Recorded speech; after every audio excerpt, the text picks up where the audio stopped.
And what I want to talk about is how all of this stuff is interconnected. This is all interconnected. This isn't a case of, well, oh my God, isn't Trump so awful? No. Like, this is interconnected. And, you know, I had somebody ask me, I think it was in the comments. I think it was in the YouTube comments, because I go through the YouTube comments and I respond sometimes. You know, I respond a lot, really. And sometimes I don't. But somebody said, Yvette, why are you still talking about Obama? You know, it's 2018, whatever. You know, why are you still talking about Obama? And I thought to myself,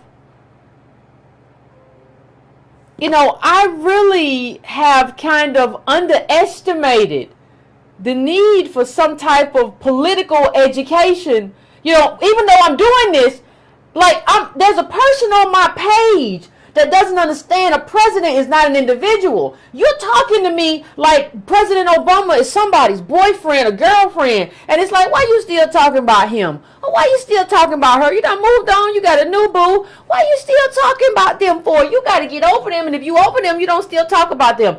That's the kind of, that's when somebody says that to you, like, why you still talking about Obama? That's what it is. That's what it is. There's nothing other. That's the only explanation for why you would say that to me. You view him as an individual. But you don't understand that a president is a set of policies and ideologies that live on after they're gone. We're still talking about the quote-unquote founding fathers. You're always going to be still talking about somebody, because a president is more than a person. They ran the executive branch of government. That's an institution.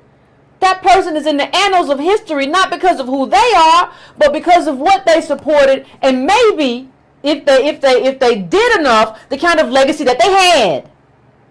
So first of all, let's just all disabuse ourselves of the idea that you cannot or should not talk about Obama, because talking about Obama, he's finished, he's out of office. That you're just showing us. When you say stuff like that, you're just putting your ignorance on display by treating him as an individual who has left the White House, as opposed to a set of policies and agenda, or lack of an agenda, that lives on.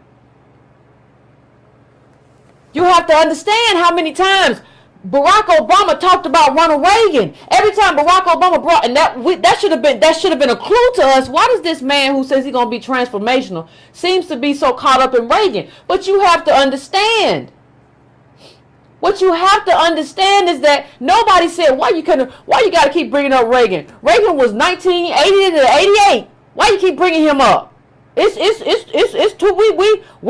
2008. Nobody does that. And sensible people don't do that. That's not how you operate when you talk about policies. And if you're going to talk to me, if you're going to talk to the BreakingBrown family, you have to talk in a way that makes sense. You don't talk about presidents like, oh, he moved out the White House, it's over with.